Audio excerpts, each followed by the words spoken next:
자, 갈라디아서 오늘 8번째 시간입니다. 오늘은 우리 함께 읽은 갈라디아서 3장 1절에서 14절 말씀을 가지고 우리 지난주 혹시 설교 제목 기억나시나요? 지난주 설교 제목. 요거 보시고 난 다음에 이거 힌트인데 지난주 설교 제목. 이래서 너무 감사해요. 매번 비슷한 주제를 가지고 설교를 해도 늘 새로운. 근데 여러분 이게 이상한 게 아니라 사도 바울이 비시디아 안디옥에 들렀다가 버가라는 지역에 갈 때 그때 그리스도의 복음을 전해요. 근데 그 복음을 들었던 사람들이 너무 좋아서 뭐라고 얘기하냐면 똑같은 설교를 다음번에 또 해달라고. 그래서 여러분 교회에서는 이 설교단을 통해서 계속 저는 복음만 나눌 겁니다. 어차피 동일한 복음인데 요렇게 전하고 저렇게 전하고 요모형으로 다연모형으로 할 뿐이지 그 안에는 핵심 그 부분은 저는 늘 복음을 전할 겁니다. 그래서 지난주 설교 제목이 뭐였냐면 착하게 살아서 되는 것이 아닙니다. 뭐가 답이라고요?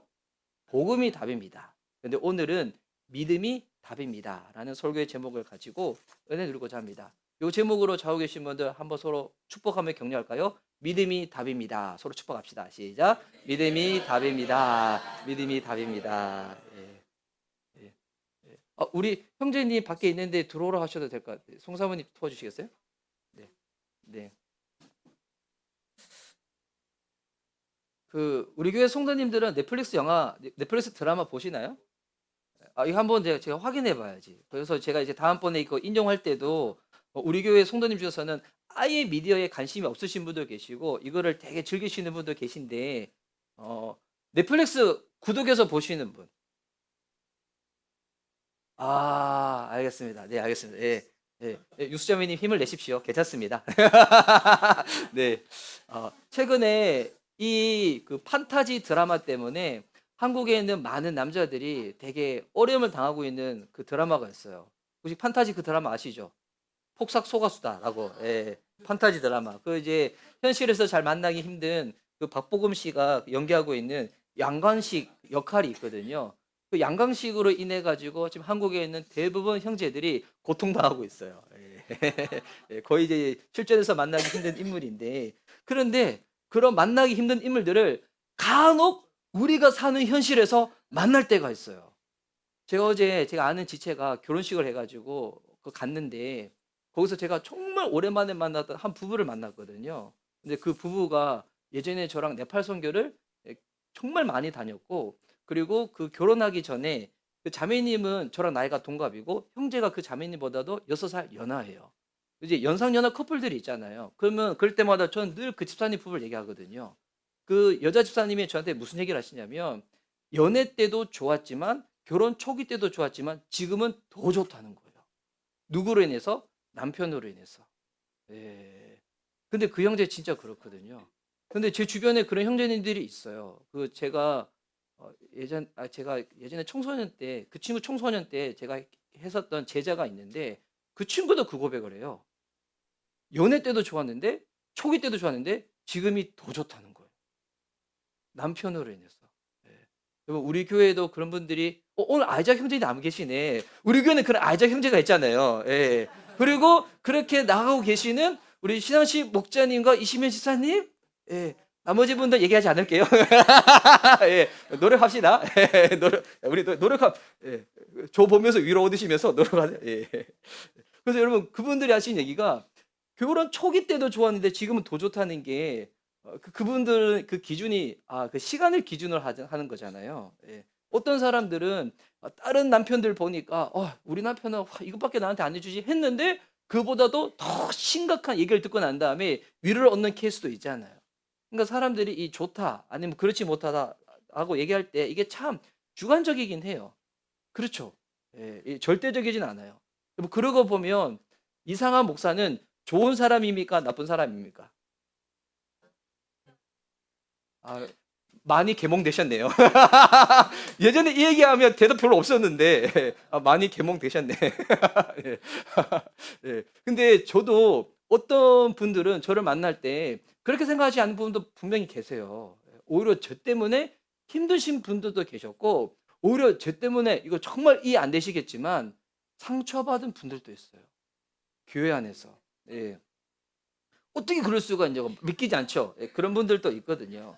그래서 이게 시기 따라 다르고 사람 따라 참 다른 것 같아요. 뭐 이런 걸 이해하다 보면 간혹 그 초신자들과 비신자들 중에서 착하게 살아서 천국 가는 거 아니에요라고 생각하시는 분들 있잖아요. 근데 그 착하다는 것 자체가 참 이게 주관적이에요. 예. 내 기준에는 저 사람이 참 착한 사람이야. 근데 다른 사람 기준에는 착하지 않는 사람이 있잖아요. 그러면 과연 하나님의 기준에서는 어떤 사람이 착한 사람일까요? 이게 사람마다 다른데 또 하나님은 그 기준이 너무 높으기 때문에 만약 성경의 가르침이 "착하게 살아야 네가 천국 갈 수 있어."라고 얘기하면 여러분 우리 날마다 불안할 거예요. 우리가 얼마나 노력해서 착하게 살 수가 있겠어요. 그래서 성경은 우리들에게 뭐라고 얘기하냐면 하나님이 이미 행하신 그 일을 그 소식을 믿으라는 거예요. 그 성경은 착하게 살라고 우리한테 권면하는 책이 아니에요. 근데 이거 잘 이해하셔야 돼요. 그러면 나쁘게 살라는 말인가? 그게 아니라 정말 믿으면 그 믿음 안에서 우리의 삶이 더 선해지고 더 윤리적이게 되고 모든 관계에서 더 많은 사람들을 이해하고 배려하는 그런 모양으로 가게 되는 거예요. 오늘 이 바울이 갈라디아 교회 성도들을 향해서 외치거든요. 뭐라고 외치냐면 너희들이 성령으로 시작했다가 왜 율법으로 돌아가려느냐. 근데 이거를 정확히 이해해야 되는데 지금의 신학적으로 얘기한다면 왜 너희들이 율법주의로 가려고 하느냐. 이거를 지금식으로 현대적으로 표현하면 이렇게 되는 거예요. 착하게 살려고 애쓰지 말고 믿음으로 살아야 됩니다. 이 얘기예요. 착하게 살려고 애쓰지 말고 믿음으로 살아야 돼요. 그래서 오늘 본문은 아주 강한 책망의 어조로 시작해요. 아까 우리 1절 말씀 보니까 이렇게 시작하죠. 어리석은 갈라디아 사람들이요. 예. 그러니까 그때 당시에는 이 표현이 바울이 할 수 있는 가장 심각한 표현이었어요. 어리석은 갈라디아 사람들이요. 그러니까 지금으로 따지면 뭐라 얘기할 수 있을까요? 우리 청소년들의 도움을 받아보자. 예. 보니까 요즘 이렇게 약간 어리숙한 사람이 있어. 참 약간 목사님 때는 그랬거든. 찐따라고 불렀어. 요즘 뭐라 불러요? 어?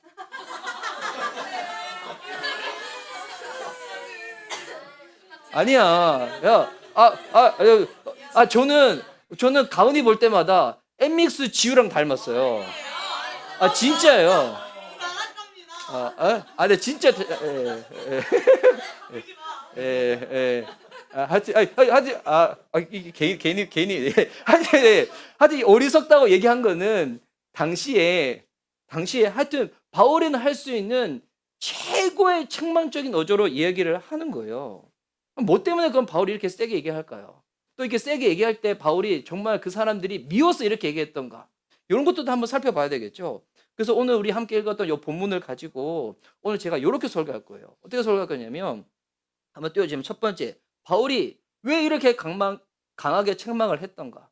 책망을 했다는 것은 바울이 생각하는 바에 갈라디아 교회 성도들이 지금 그 길이 다른 방향으로 가고 있다는 거잖아요. 그럼 바울이 도대체 얘기하려고 하는 건 무엇인지. 그럼 두 번째는 바울의 주장을 뒷받침하는 그 예를 한번 살펴보고 세 번째는 바울이 주장한 대로 그러니까 결국 바울이 주장한 것은 뭐냐면 믿음으로 사세요라고 주장하는 거거든요. 그 믿음으로 살 수 있는 그 근거가 무엇인지 요렇게 한번 살펴보려고 합니다. 일단 먼저 왜 이렇게 강하게 책망을 했던가? 이 갈라디아 교인들이잖아요. 성도들이잖아요. 이거 예수님 믿는 사람들이에요, 안 믿는 사람들이에요? 믿는 사람들이겠죠. 뭐 극단적으로 생각해 가지고 만약 이들이 오늘 죽었다고 칩시다. 천국 가는 거예요, 안 가는 거예요? 천국 가는 사람들이요. 그러니 교인이겠죠. 그러니 성도들이겠죠. 예. 그러니까 그럼 여러분 구원이 어떻게 우리 가운데 임합니까? 그 복음의 소식을 듣고 그 소식을 믿을 때. 예. 그러니까 마치 이런 거예요. 우리 부모님들이 자녀들을 사랑하잖아요. 그 부모님들이 아침에 일찍 일어나서 밥을 챙깁니다. 도시락을 챙깁니다. 그리고 빨리 가라고 막 보채기도 하고 어떨 때는 미지근거릴 때 잔소리도 하고 그러잖아요. 부모님이 그렇게 했다고 합시다. 부모님이 왜 그렇게 하는 거예요? 자식이 미워서 잔소리하는 거예요? 자식 미워서 잔소리하는 사람 없어요. 진짜 미운 사람들은 여러분 관심을 안 가져요. 그게 진짜 미움이에요. 예. 왜 그 잔소리할까요? 사랑하기 때문에. 그래서 사랑한다고 표현하지 않았지만 부모님이 아침에 일찍 일어나서 보채기도 하고 밥도 챙겨주고 또 아빠들은 직장 생활 가서 열심히 일하고 그 모든 것들 왜 그렇게 하는 겁니까? 가족을 사랑하기 때문에, 자녀를 사랑하기 때문에. 그래서 그걸 보면서 믿으라고 하는 거예요. 야, 부모가 너를 정말 사랑해. 너를 정말 아껴. 하는 것처럼 예수님이 십자가에서 죽으셨다는 그 이야기, 그 복음의 이야기의 핵심이 뭐라는 거예요? 하나님이 우리를 사랑하신다는 거예요. 그래서 그 소식을 듣고 난 다음에 반응이 여러 가지가 있겠죠. 그 소식을 듣고 믿는 사람도 있고 무관심한 사람도 있겠고, 에이 그거 어떻게 그럴 수가 있어, 불신하고 받아들이지 않는 사람들도 있겠고. 근데 그때 그 소식을 받아들이는 사람한테는 그 결과가 주어지는 것이 그게 구원인 거죠. 그래서 이게 구원은 여러분 놀라운 신비예요. 왜 놀라운 신비냐면 동일하게 복음의 소식을 듣는다고 해서 여러분 모든 사람들이 다 믿어요? 아니에요. 어떤 사람이 믿냐면 그 시간에 성령께서 역사하셔요. 예. 이게 되게 신비해요. 우리의 믿음과 성령의 역사가 같이 역사적으로 일어나는 거예요. 그런데 우리가 믿는 게 먼저인가 성령의 일하시는 게 먼저인가라고 하면 신학자들 이런 것도 따지는 거 되게 좋아하거든요. 굳이 순서를 따지면 성령의 역사가 먼저예요.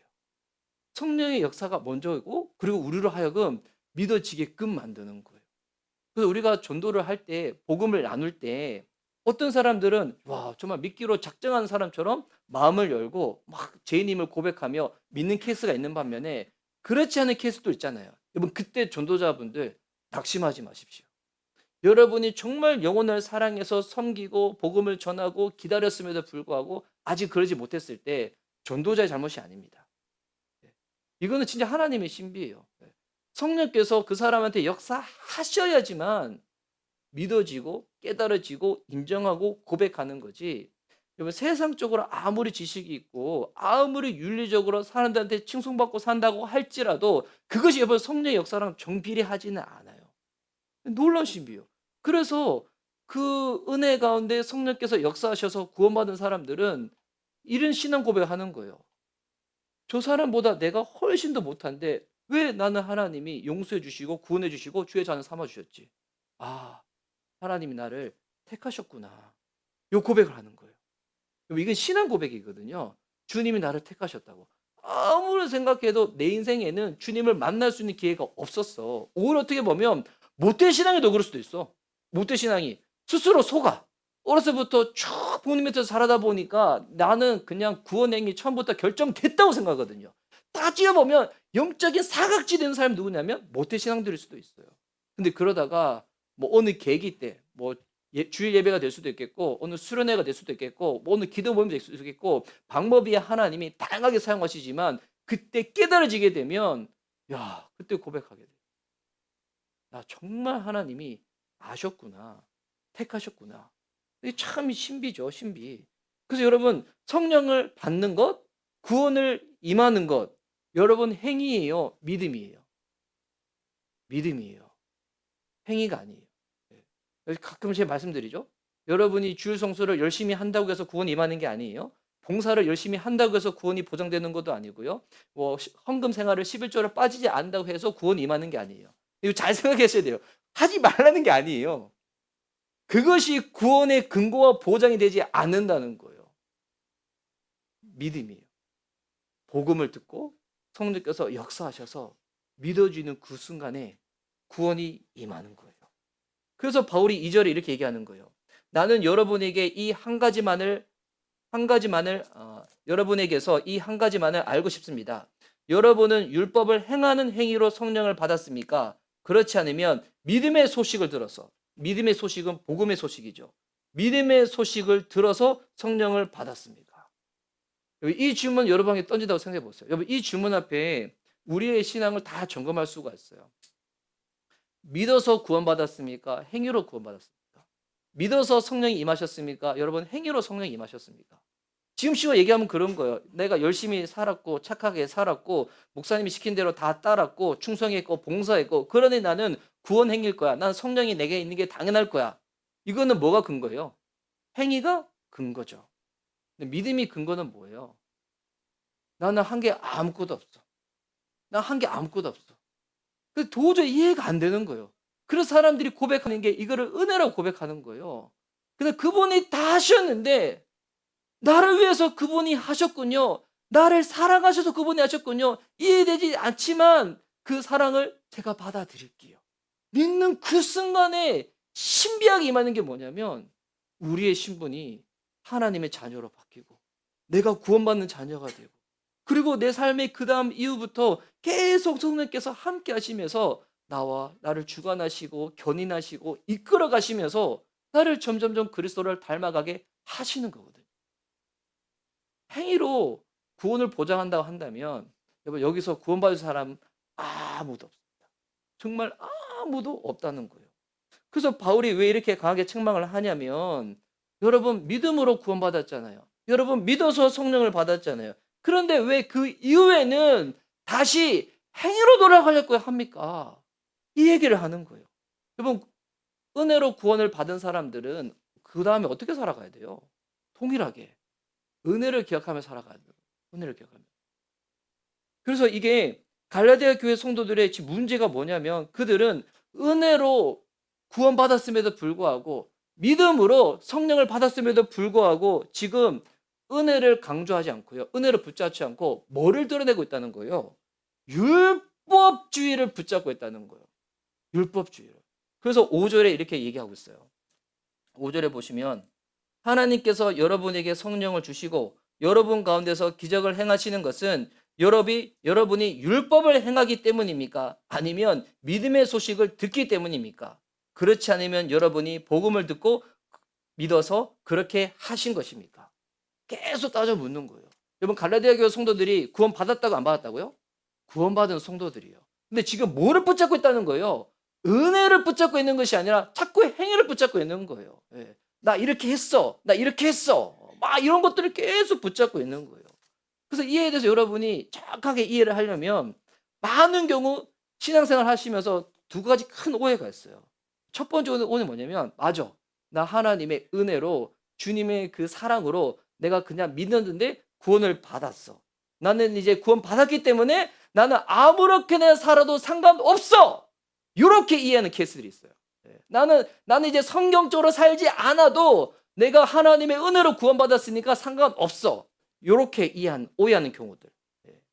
두 번째 오해는 뭐냐면 내가 주님의 은혜로 구원을 받은 거예요. 내가 진짜 이해되지 않는데 그냥 믿어서 구원을 받은 거예요. 그래 한 다음에 이후에 나의 노력과 행위를 은혜보다도 더 앞세우는 경우들이 있어요.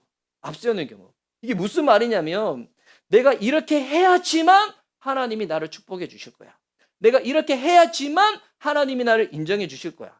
내가 이렇게 해야지만 하나님 나 사랑하시겠지. 이렇게 이해하는 케이스가 있어요. 전자의 케이스, 후자의 케이스. 여러분 이렇게 이해하는 케이스들은 그래서 우리가 이 복음을 은혜의 복음을 우리의 삶의 중심에 두지 않으면 여러분 신앙생활 어떻게 하는지 알아요? 이 두 가지를 왔다 갔다 하시면서 사실 거예요. 왔다 갔다. 제가 목회자지만 저도 그랬어요. 저도 이 두 가지를 왔다 갔다 왔다 갔다. 아직도 제 안에 그런 게 있을 거예요. 근데 그럴 때마다 여러분 이 부분에서 벗어날 수 있는 제3의 길은 뭐냐면 복음을 붙잡는 거예요.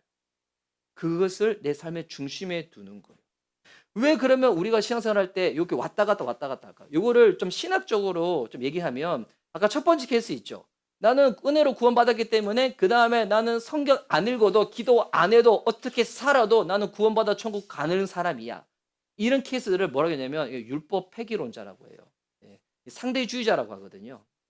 반면에 나는 은혜로 구원받았지만 그 다음에는 내가 이렇게도 해야 되고 저렇게도 해야 되고 이거 안 하면 하나님 나 인정 안 해줄 거고 나 기도 응답도 안 해줄 거 같고 나를 뭐 사랑도 안 해줄 거 같고 이렇게 이해하는 케이스들이 율법주의라고 해요.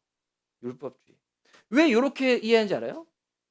이게 왜 이렇게 이해하냐면 가장 신앙의 기본을 이해하지 못해서 그래요. 여러분 신앙은 관계예요. 관계. 너무 많이 들었지만 너무 많이 듣다 보니까 이것이 얼마나 중요한지 사람들이 이해를 못해요. 여러분 신앙은 관계예요. 관계. 만약 내가 은혜로 구원받았기 때문에 나는 이제 성경적으로 살지 않아도 상관없어. 이렇게 이해하신 분들은 이렇게 생각하시면 돼요. 신앙은 연애예요. 연애. 연애 관계랑 똑같아요. 내가 이 사람한테 마음을 얻어서 같이 살고 싶어요. 내가 결혼하고 싶어요. 그럼 연애 관계 할 때 내가 이 사람한테 막 처음에 잘해줬어. 그리고 난 다음 이 사람 마음이 저한테 온 거예요. 그리고 나서 야 어차피 나한테 마음이 왔으니까 그 다음에는 내가 그날 덜 신경 쓰고 무관심하고 내가 다른 사람한테도 막 기웃기웃거리고 이렇게 하면 그 관계가 계속 이어질까요? 안 이어지겠죠. 여러분 신앙은 만약에 내가 아무렇게나 살아도 상관없다고 생각하시는 분들은 이 개념을 이해하시면 돼요. 여러분 신앙은 연애 관계예요. 하나님과 연애하는 거예요. 연애하는 거. 예. 만약 구원은 은혜지만 나의 노력과 행위가 없으면 주님은 나를 사랑하지 않을 거야. 이렇게 이해하시는 분들은 이렇게 이해하세요. 신앙은 부모와 자녀와의 관계예요. 부모의 자녀와의 관계. 여러분 자녀들이 저도 세 자녀가 있어요. 세 자녀들이 저는 진짜 우리 둘째 아들 보면서 대리 만족을 많이 느끼거든요. 제가 하청 시절에 할 수 없었던 것을 진짜 막 하는 거 보면서 너무 만족이 돼요. 막 드럼도 치지, 축구도 하지, 복싱도 하지, 농구도 하지, 밤에 하고 싶은 대로 하지, 키고 싶어서 우유도 많이 먹지. 제가 심지어 머릿수도 풍성해. 나보다 키도 커. 와, 인물은 아빠가 더 낫죠. 이거 외에는 아닌가? 예. 근데 보니까 여러분 제 아들이 열심히 공부해가지고 좋은 성적을 얻었다. 제가 기쁠까요, 슬플까요? 기쁘겠죠. 근데 제 아들이 만약에 열심히 했는데도 불구하고 본인이 원하는 만큼 성적을 얻지 못한 거예요. 여러분 제가 제 아들을 미워할까요? 증오할까요? 분노할까요? 그러지 않습니다. 그러지 않습니다. 예. 그래도 물론 속상할 수는 있겠죠. 속상할 수는 있겠지만 그래도 여전히 그럴 거예요. 이건 부모가 자녀를 대하는 마음이 그래요. 여러분 육신의 부모는 완전하지 않아요. 완전하지 않다 보니까 우리는 그렇지만 여러분 완전하신 하나님 아버지 되시는 그분은 여러분이 세상에서 성공해도 여러분을 사랑하시지만 여러분이 세상에서 혹 그러지 못한다고 할지라도 이거 정말 믿으셔야 돼요. 여러분을 사랑하세요. 예. 이거 정말 믿으셔야 돼요. 여러분 이게 복음이에요. 예. 혹여나 아까 나 지금 가은이 얘기 그 때문인데 목사님도 그랬어. 목사님도 원래 학창 시절 때 친구들이 많지가 않았어. 예, 왜냐하면 목사님 기준이 너무 높았거든. 예, 내 기준이 너무 높아가지고 그랬는데 혹 세상에서 주변에서 친구 없다고 할지라도 하나님이 야 내가 너 세상에서 관계 맺고 복음 전해서 전도하라고 내가 너를 이렇게 만들었는데 너 왜 그거 안 해? 라고 하면서 주님이 막 그렇게 하실까요? 아니에요. 존재 그 자체로 사랑하세요. 이게 복음이에요, 복음. 그래서 여러분 갈라디아 교회 성도들이 지금 무슨 실수를 하고 있는 거예요. 예. 우리 예수님 믿는데 그런데 여전히 지금 눈앞에 보이는 행위, 결과가 있어야지만 하나님이 나를 인정하실 거야. 그렇게 하지 않으면 나를 그렇게 대하지 않을 거야. 하나님과의 관계가 여러분 바르지 않잖아요? 그럼 여러분 이게 사람들과의 관계도 이게 다 영향을 끼쳐요. 내가 뭐를 해야지만 인정받는다고 생각하는 사람들은 주변 사람들을 바라볼 때도 나의 기준에 도달하지 못하면 그 사람들을 낮게 평가하고요. 내가 생각하는 기준보다도 높은 사람이 있으면 오히려 그 사람 보면 되게 인격적이지 않는데도 불구하고 그 사람 되게 칭송해. 그러니까 율법주의로 신앙생활 하는 사람들은 사람들과의 관계도 그렇게 맺어요. 사람들을 급을 나눠. 급을 나눠. 예. 그러니 큰 사람, 유명한 사람, 알아주는 사람, 그 사람들과 같이 싶어서 그런 사람들을 이렇게 하죠. 네임 드라퍼라고 하잖아요. 네임 드라퍼. 나 누구누구랑 친해. 나 누구누구랑. 근데 그 사람이 세상에서 막 알아주고 유명한 사람들이에요. 그래서 막 드러내잖아요. 오히려 그러지 못한 사람들은 막 그렇게 해버리고. 이게 하나님과의 관계가 바르지 못하면 모든 관계도 깨어집니다. 근데 하나님과의 관계에서 이해되지 않지만 그 사랑과 그 은혜, 정말 이해되지 않는 조건 없는 그 용납을 경험해 보신 분들은 이게 주변 사람들과의 관계도 흘러가요. 흘러가. 예. 그래서 이게 너무 안타까운 것은 교회를 오래 다닌 사람일수록 처음에는 복음으로 시작했겠죠? 그런데 나중에는 율법주의로 돌아가는 그 함정에 빠지기 쉬워요. 왜 그런지 알아요? 교회에서 복음을 제대로 알려주지 않아서 그럴 수도 있고 여러분이 사는 세상은 복음적인 가치관의 세상이 아니에요. 여러분 학교에서 직장에서 어떻게 살아갑니까? 인정받지 않으면 그 경쟁에서 이겨내지 않으면 주변 사람들은 여러분 어떻게 돼요? 여러분의 실적을 여러분으로 보잖아요. 여러분의 존재 자체, 됨됨이 자체를 보지 않잖아요. 그런 세상을 살다 보니까 교회도 마치 그런 것처럼 오해하시는 분들이 있어요. 아니에요. 교회는 세상의 복사판이 아닙니다. 하나님 나라가 어떤 곳인지 여러분 그것을 알려주는 전적 기지가 교회여야 돼요. 그 교회는 그 사람을 있는 그대로 우리가 받아들이고 용서하고 인정하는 이 연습을 하는 거예요. 연습을. 세상은 그게 안 됐지만 교회에서는 그 연습을 해보는 거예요. 그 사랑도 내가 한번 받아보는 거예요. 예. 교회에서 성경 많이 읽고 기도 많이 하는 사람만 목사님이 사랑한다고요? 아니에요, 아니에요. 그렇지 않더라도 사랑해요. 그래서 이게 저도 연습하는 거예요. 있는 그대로 막 하는 이 부분들을. 그러면 바울이 지금 갈라디아 교회 성도들한테 말하고 있는 이 주장이 갑자기 신약에 와서 툭 튀어나온 주장일까요? 구약 성경에서는 이런 내용이 없을까요? 그러면 구약의 하나님과 신약의 하나님은 다른 하나님이 되는 거잖아요. 그래서 유대인들은 구약의 하나님과 신약의 하나님은 다르다고 생각해서 신약 성경을 인정하지 않는 거거든요. 근데 바울이 그래서 이야기를 해요. 이제 하나 이야기를 가지고 와요. 본인이 이렇게 주장하는 것이 왜 맞냐면 구약에서부터 하나님은 그렇게 하셨다는 거예요. 그 구약에서 하나님이 신약 성경으로 넘어오면서 하나님이 우리에게 말씀하시고자 하시는 부분들이 더 선명해지고 더 분명해지는 거예요. 이거를 신학적으로 뭐라 얘기하냐면 이거 점진적 계시라고 말하거든요. 구약의 하나님이 우리 예수 그리스도를 통하여 또 그 부활 이후로부터 하나님의 그 사랑이 더욱더 분명해지고 선명해지는 것. 그래서 하나님의 사랑을 더 알고 싶으신 분들은 제가 자주자주 강조하지만 성경을 통으로 읽어보세요. 구약에서부터 이런 흐름을 가지고 쭉 읽어보세요. 그러면 구약에서 하나님은 되게 이렇게 오해하잖아요. 구약의 하나님은 무서운 하나님, 막 두려운 하나님, 막 벌 주시는 하나님. 근데 신의 하나님은 그렇지 않다고. 그러면 우리는 두 신을 섬기는 거예요. 그럼 구약의 하나님은 신약의 하나님이세요. 구약의 하나님도 이번 동일하게 은혜의 하나님, 사랑의 하나님이시고요. 신약의 하나님도 동일하게 공의의 하나님, 거룩하신 하나님이에요. 동일한 하나님이에요. 그래서 이 사도 바울이 한 예를 드는데 어떤 예를 드냐면 유대 사람들이 너무나도 잘하고 있는 가장 대표적인 인물을 딱 들이대요. 누구냐? 아브라함인 거예요. 아브라함. 그래서 갈라디아 교회 생각들은 우리가 율법을 지켜야지만 우리가 인정받는 거야. 이게 극단적으로 나타나는 모습이 누구였어요? 신약 시대, 예수님 시대 때.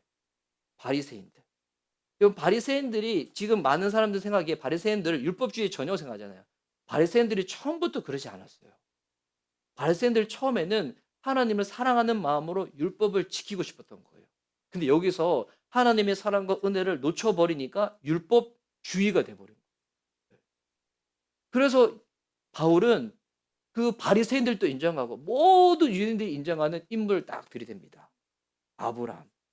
아브라함은 하나님께 율법을 지켜서 인정받은 사람일까요? 믿음으로 인정받은 사람일까요? 이 질문을 먼저 6절에 던져요. 6절 보세요.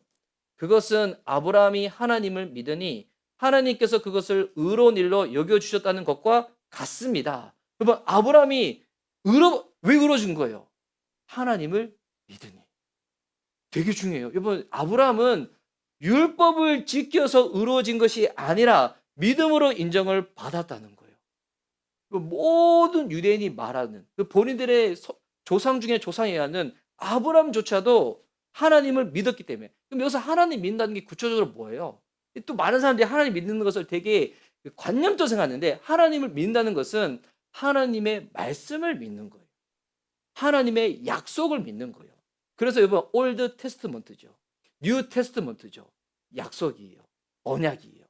하나님 믿는다는 게 교회에 다니는 게 하나님 믿는 게 아니에요. 하나님 믿는 것은 말씀을 믿는 거예요. 그 약속을 믿는 거예요. 그래서 여러분 교회에 다니는 사람들 중에서도 하나님 안 믿는 사람들이 있어요, 없어요? 있어요. 교회도 복음이 필요해요. 교회도 전도를 해야 돼요. 교회에 다니는 것으로 하나님 믿는다고 착각하는 사람들에게 복음을 알려줘야 돼요. 복음을 믿을 수 있도록 우리가 도와줘야 돼요. 그래서 이 유대인들은 착각한 거예요. 아브라함이 우리의 혈통적으로 쭉 올라갔었을 때 조상이니까 우리도 다 아브라함의 자손일 거야. 이거는 혈통적인 거죠. 유대 민족은 혈통적인 거잖아요. 그런데 성경에서 말하는 진짜 아브라함의 자손은 누구냐면 믿는 사람들이에요. 그래서 7절에 이렇게 나오는 거예요. 그러므로 믿음에서 난 사람들이야말로 아브라함의 자손임을 여러분은 아십시오.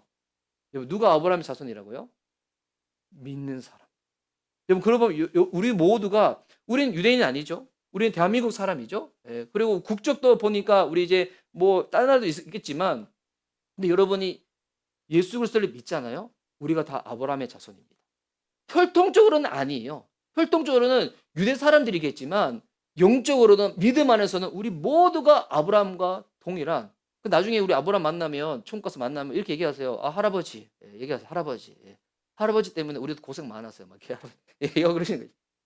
그래서 여러분 이것에 대해서 이번 눈이 열리잖아요. 이해가 생기잖아요. 그러면 신앙생활에 대해서도 달라져요. 이번 신앙생활이라는 것은 내가 얼마나 선한가 챌린지하는 게 아니에요.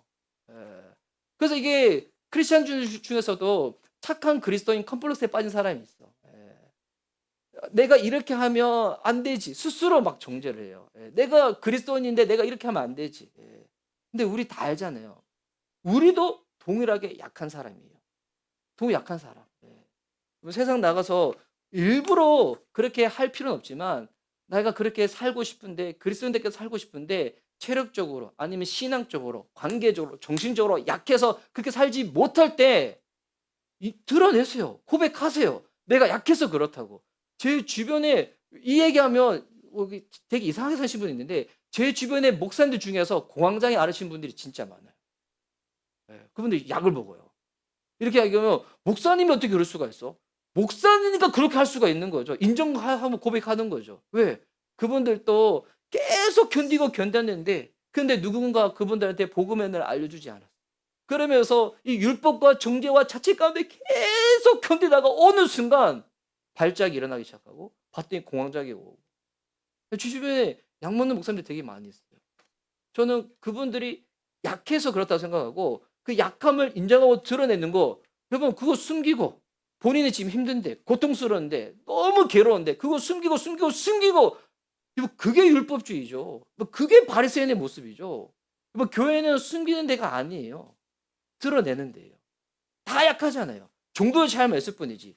그 가운데 나도 은혜가 필요하고 당신도 은혜가 필요하고 그래서 교회가 병원이구나. 그런데 우리는 환자로 교회 왔는데 어느 순간 주님이 우리를 신앙을 잘하게 하셔서 그리스도의 군사까지 삼아주시는 주님. 와, 이게 어떻게 다 가능한지 알아요? 이게 모두가 믿음으로 가능해지는 믿음에서 믿음으로, 믿음에서 믿음으로. 그래서 진짜 안타까운 경우는 교회 다니는 사람 중에서 믿음보다 행위를 더 의지하는 사람들이 있어요.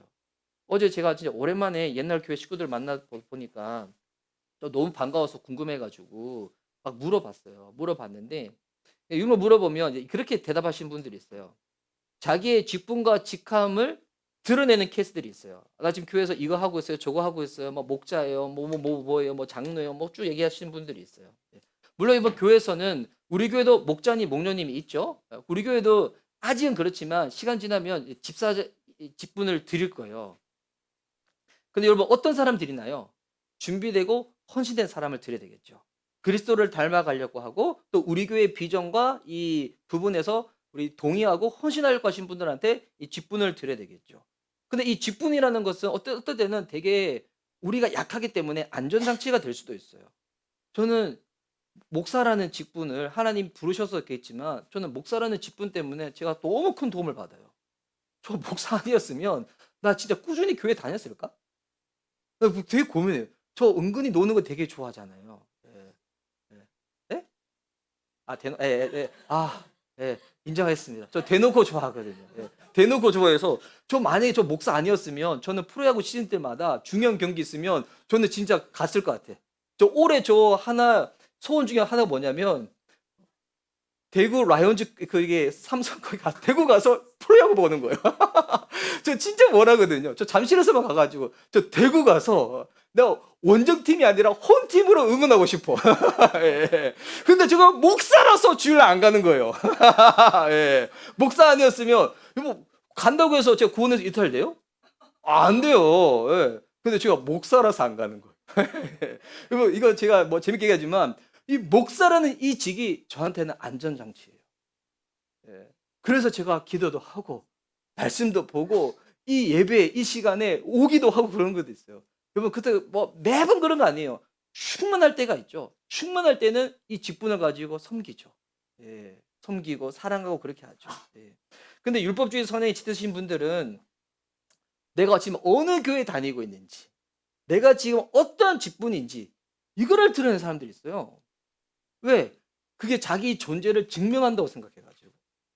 제가 이제 아시는 목사님 중에서 이거 잘 모르시는데 명성호 목사님 이야기를 했었잖아요. 그 명성호 목사님이 진짜 우리 시대 때는 목사님 중에 목사님이 아이돌이셨거든요.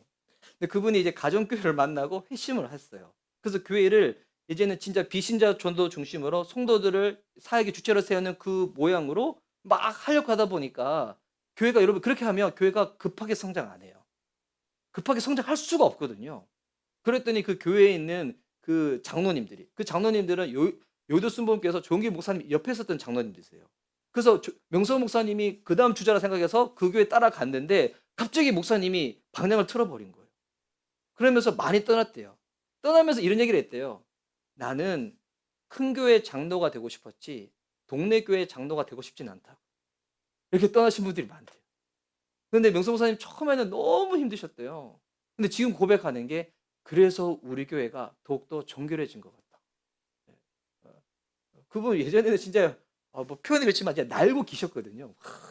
그럼 나셨죠. 저는 귀엽고 예, 그랬는데 이런 케이스들이 있어요. 그러니까 자기 과시용으로 존재 증명으로 뭐 교회 직분도 막 남발을 해버려. 근데 이거를 교회에서 더 안타까운 경우는 뭔지 알아요? 더 안타까운 경우는 어느 성도가 교회를 떠나려고 해. 예. 우리 이제 찬희 형제님이 이제 결혼해서 가셨다가 나중에 하나님이 물질의 복을 부어주셔서 다시 서울로 올라오시겠죠? 예. 이건 저희 그냥 뭐 바람인데. 예. 근데 찬희 형제 가니까 보내기 싫은 거예요. 다음 주 내 목자 임명한다고. 예. 이게 제가 웃기게 얘기했지만 이런 교회들이 많아요, 한국에. 그래서 어떤 직분을 줘가지고 못 가게 올가 매버리는 거야. 안타깝죠. 안타깝죠. 그러면 신앙은 뭐라고요? 하나님과의 관계예요. 제가 질문을 이렇게 던 적이 거든요. 만나면 요즘 신앙생활 어떻게 하고 있냐고. 그러면 하나님과 관계 어떠냐고 물어보잖아요. 근데 이렇게 대답해요. 요즘 제가 기도 얼마나 하고 있고요. 성경 얼마나 읽고 있고요. 물론 뭐 기도하고 성경 읽는 게 도움은 되죠. 하지 말라는 거 아니지만. 그런데 이걸 너무 지나치게 말씀하신 경우들이 있어. 왜냐하면 이 행위로 자기를 증명하고 싶은 거예요. 만약에 직분과 장로 뭐 이런 것도 대답하신 부분들은 직분으로 자기를 증명하고 싶은 거예요.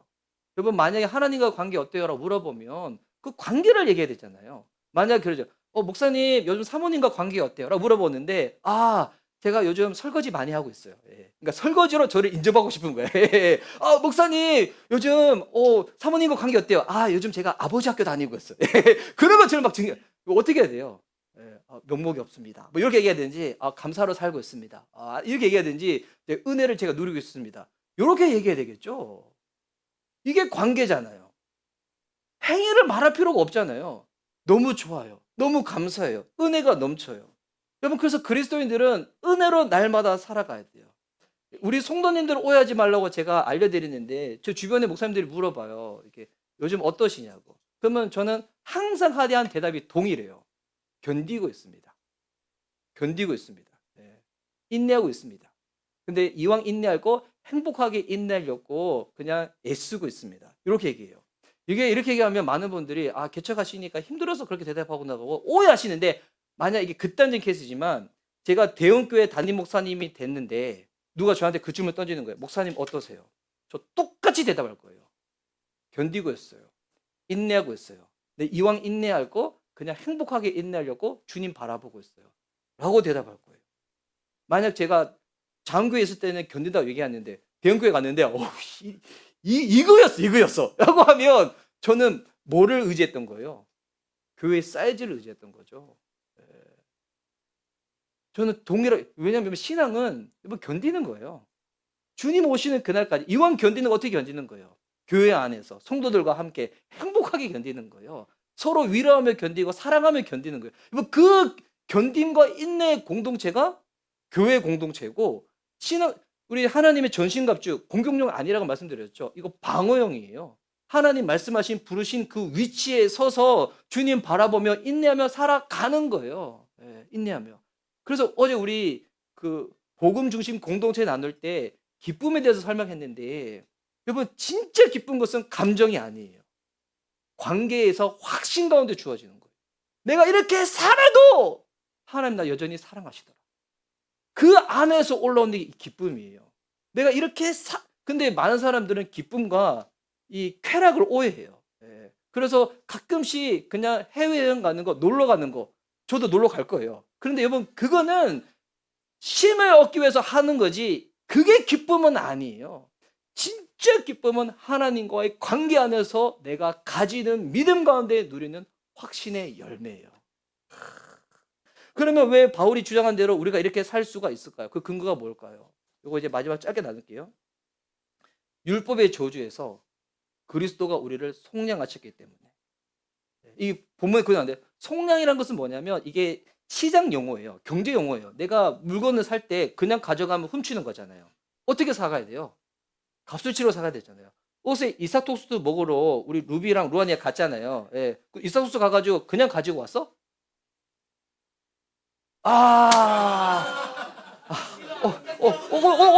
왜 이러지? 질문만 던지면. 아직. 그래. 오늘 제가 이제 좀, 그런 날이구나. 예. 그래서 어제 보니까 그 이삭토스 사먹으러 간다고 막 키포터 막 하고 있길래. 그래서 이게. 우리 어디 가서 밥을 먹고 물건을 살 때, 여러분, 물건값 치르고 사잖아요. 밥값 치르고 밥 먹는 거잖아요. 이게 속량이에요. 똑같은 거예요. 여러분, 우리가 원래 율법의 저주 아래 섰는데, 하나님께서 그리스도라는 값을 지불하고 우리를 사셨다는 거예요. 사셨다는 거. 여러분 율법 자체가 악한 건 아니에요. 율법은 규칙과 의무예요. 이스라엘 백성들이 노예 생활을 하고 있다가 하나님이 은혜로 그들을 건져내셨어요. 근데 그들은 아직까지 노예 근성에 찌들어 있는 거예요. 야, 너희들은 내가 하나님의 자녀들이야. 하나님의 백성이야. 하나님의 사랑받는 자녀답게 살아가야지. 그 살아가는 그 삶의 방식이 뭐냐면 그렇게 해서 알려준 게 율법인 거예요. 율법 나쁜 거 아니에요. 제가 다음에는 갈라디아 설교하다가 율법이 왜 필요한지를 한번 설교를 할 건데, 근데 뭐가 나쁜 거예요? 순서를 바꾼 게 나쁜 거죠. 예. 은혜보다 율법을 먼저 가지고 온 게. 그래서 율법의 저주는 뭐냐면 우리는 율법을 지킬 수 있는 능력이 없다는 거예요. 율법을 지킨다는 것은 율법을 하나도 안 틀리고 다 지키는 거예요. 10계명 있잖아요. 만약 내가 9계명 다 지켰어. 근데 하나를 제가 만약에 10계명 중에서 마지막 10번째가 남의 것을 탐하지 말라는 거잖아요. 근데 1계명부터 900은 다 지켰어요. 막 내가 안식일도 지키고 막 뭐 다 지켰어. 부모도 공경하고 다 지켰는데 10계명만 어긴 거야. 그래서 내가 이왕 탐하는 거 남의 배우자를 탐했어. 근데 그 사람은 그래도 나 9계명 다 지켰으니까 이 정도면 괜찮지 않겠냐고 이렇게 얘기하는 사람이 있다. 그러면 여러분 결혼하신 분 어떻게 할 거예요? 가만히 안 놔두겠죠. 안 지킨 거죠. 가만히 놔둘 수가 없겠죠. 안 지킨 거예요. 하나도 안 지키면 그거 안 지킨 거예요. 그래서 우리는 인정해야 돼요. 우리의 행위로, 실력으로, 노력으로 율법을 지킬 수 없다는 거예요. 이 율법의 저주예요. 그래서 여러분 율법을 의지하잖아요. 그러면 우리는 이 율법의 저주 두 번째가 뭐냐면 율법을 의지하면 우리는 하나님의 기준, 주님의 구원에 이룰 수가 없습니다. 그래서 이 극단적인 율법주의자들이 있어요. 이 사람들은 사람들을 어떻게 조장하냐면 두려움과 공포로 조장을 해요. 그래서 이거 안 해서 네가 이런 거야 막 해버리는 거예요. 이게 심각해지면 뭐가 되는 거예요? 가스라이팅이 되는 거예요. 그래서 그 사람한테만 종속돼가지고 그 사람한테만 매이게 만들어버리는 거. 여러분 이게 우리들에게 배드뉴스죠. 모든 사람이 죄를 범하였으면 하나님의 영광에 이르지 못합니다. 사람이 한 번 죽는 것은 하나님이 정하신 이치인데 그 하나님의 심판 앞에 쓸 때 우리는 그 앞에 모든 행위가 기록되어 있는 책이 있다는 거예요. 요한계시록에 있거든요. 그 행위대로 우리는 모든 결과와 책임을 져야 됩니다. 그런데 웬 은혜인지 우리가 행위대로 쓴다면 그 어떤 사람도 주님의 구원에 이룰 수가 없는데 성경에는 배드뉴스만 있는 것이 아니라 성경의 가장 중요한 핵심이죠. 복음이라는 굿뉴스가 있습니다. 어떤 뉴스입니까? 예수님이 율법의 저주를 대신 지셨다는 거예요. 만약 예수님이 인간인데 우리랑 동일한 죄 짓는 인간이라면 그분도 그분의 저주대로 그분 심판받아야 되는 거예요. 근데 예수님이 이 하나님의 놀라운 방법이죠. 하나님이신 예수님이 이 땅에 인간의 모습으로 오셨는데, 근데 놀라운 것은 이분은 율법을 어기지 않으신 거예요. 이분은 죄가 없다는 것은 그 모든 것을 완벽하게 다 지키신 분이라는 거예요. 그래서 이분은 그냥 이분의 그 부분으로 그냥 주님께 구원받으면 돼요. 그런데 놀라운 것은 뭐냐면 이분이 우리를 위해서, 율법의 저주 아래 있는 우리를 위해서 내 이름을 달고, 내 이름표 달고 대신 십자가에서 죽으셨다는 거예요. 그리고 그분이 율법을 다 이행하시고 하나님과의 그 관계에서 누렸던 그 모든 것들을 대신 우리들에게 전가해 주셨다는 거예요. 우리는 아무것도 하기 없는데 주님이 행하신 그것을 그냥 받아들이는 것밖에 없는데, 율법의 저주에서 성부 하나님이 그리스도라는 값을 지불하시고 우리를 건져내시고 예수님이 누렸던 모든 권세와 영광과 기쁨을 누릴 수 있는 그 자리로 우리를 초대하신 거예요. 이게 예수님 믿는 거예요. 그래서 예수님 믿고 난 다음에 우리가 신앙이 약하기 때문에 말씀도 보고 기도도 하고 교회 공동체로 살아가는 거지, 이거를 해야지만 구원에 이른다? 이게 여러분 갈라디아 교회 성도들이 지금 범하고 있는 실수였다는 거예요. 그래서 바울이 왜 그 교회 성도들을 향하여 강한 노조를 얘기를 했을까요? 미워서? 싫어서? 여러분 진짜 미움은 관심 안 가지는 거예요. 네가 어떻게 살든 나는 구원받았으니까. 근데 왜 그렇게 잔소리를 할까요? 왜 강하게 책망할까요? 사랑하기 때문에. 그들이 하나님의 이 복음의 은혜를 계속 누리면서 이 땅을 살아가면서 그 은혜와 보호와 사랑 가운데서 날마다 살기를 원하는데, 그러려면 날마다 복음 앞에 나가야 되는데 그러지 못하면 그들이 얼마나 괴로울까? 그러면 그 공동체는 얼마나 다 깨질까? 그 가정도 얼마나 파괴되어질까? 이거를 아니까 바울이 얘기하는 거예요. 그리스도께로 나오라고. 다시금 그리스도께로 날마다 나오라고. 하나님이 여러분들을 존재 그 자체로 사랑하신다. 이 얘기를 하는 게 이 갈라디아서의 편지의 내용이라는 것입니다.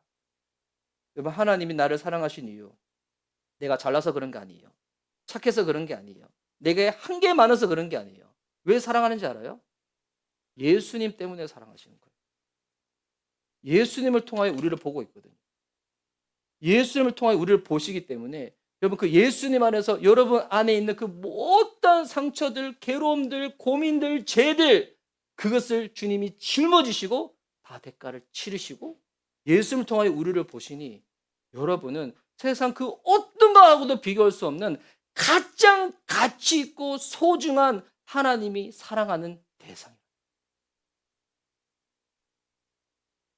아직 율법주의적인 사고방식에서 벗어나지 못한 분들이 혹 계시다면 착하게 살아서 답이 아닙니다. 노력한다고 답이 아닙니다. 복음의 은혜 앞에 나오십시오. 그 소식을 듣고 믿으십시오. 믿어지지 않는다면 여러분 성령님께 기도해 주십시오. 그분이 깨닫게 하시고요. 그분이 받아들이게 하시고요.